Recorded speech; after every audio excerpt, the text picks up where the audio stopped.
விடாமல் முயற்சி செஞ்சா வெற்றி நிச்சயம் அப்படிங்கிறத உணர்த்துற மாதிரியான கதை தான் இது.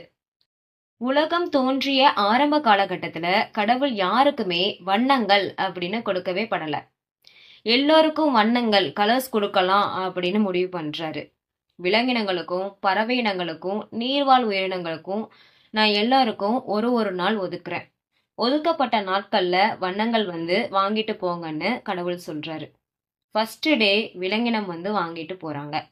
செகண்ட் டே நீர்வாழ் உயிரினங்கள் அதாவது மீன்கள் எல்லாம் வாங்கிட்டு போறாங்க.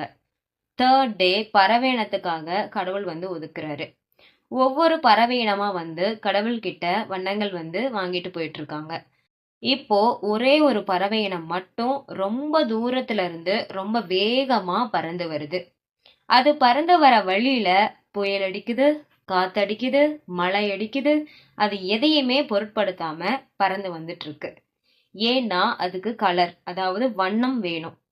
அதுக்கு வெள்ளையா இருக்கவே பிடிக்கல. கலர் ஆகணும்னு தான் அதோட இலக்கு. அதனால அதோட இலக்கை நோக்கி பயணம் பண்ணணும்னு நினைச்சுக்கிட்டு வேகமா இவ்வளோ மோசமான சூழ்நிலையிலையும் பறந்து வந்துட்டு இருக்கு. இப்போ கடவுள் பாத்தீங்கன்னா ஒரு ஒரு பறவைக்கா பெயிண்ட் பண்ணி அந்த பெயிண்ட் எல்லாமே கொஞ்சம் கொஞ்சமா குறைய ஆரம்பிச்சிட்டு இருக்கு. ஆனா அது எப்படியோ கஷ்டப்பட்டு சேர்ந்துருச்சு. நைட்டும் ஆயிடுச்சு. ஆனா கடவுள்கிட்ட இருக்கிற பெயிண்ட் பாக்ஸ்ல இருக்கிற பெயிண்ட் எல்லாமே காலியாகிடுது. எல்லா பெயிண்ட்லயும் கொஞ்சம் கொஞ்சமா தான் இருக்கு. இப்போ கடவுள் அந்த பறவைய பார்த்து கேக்குறாரு, என்கிட்ட இருக்கிற பெயிண்ட் எல்லாமே காலியா போயிடுச்சு, நான் எப்படி உனக்கு வண்ணங்கள் தர முடியும் அப்படின்னு.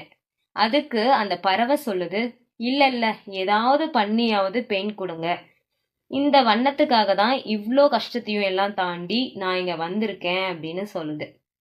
கடவுள் சொன்னாரு, சரி நான் ஏதாவது முயற்சி பண்றேன் அப்படின்னு சொல்லிட்டு சொன்னாரு. சரி ஒரு கலரை என்னால எல்லாருக்கும் கொடுக்க முடியாது, ஏன்னா அது பத்தாம போயிடும். ஒரே ஒரு கலரை எடுத்து எல்லார் மேலேயும் தெளிக்கிறேன் அப்படின்னு சொல்லிட்டு சிகப்பு கலரை எடுத்து தெளிக்கிறாரு, மஞ்சள் கலரை எடுத்து தெளிக்கிறாரு, பச்சை கலரை எடுத்து தெளிக்கிறாரு. இப்படி அவர் ஒவ்வொரு கலரா எடுத்து தெளிக்கவே அது ஒரு ஒரு பறவைக்குமே ஒரு ஒரு கலர் அதாவது வண்ணம் கிடைக்குது. அப்படி அந்த கலர்ல வந்த பறவை தான் பஞ்சவர்ண கிளி. ஆனா அந்த பறவை ஒரே ஒரு கலருக்கு தான் ஆசைப்பட்டு வந்தது.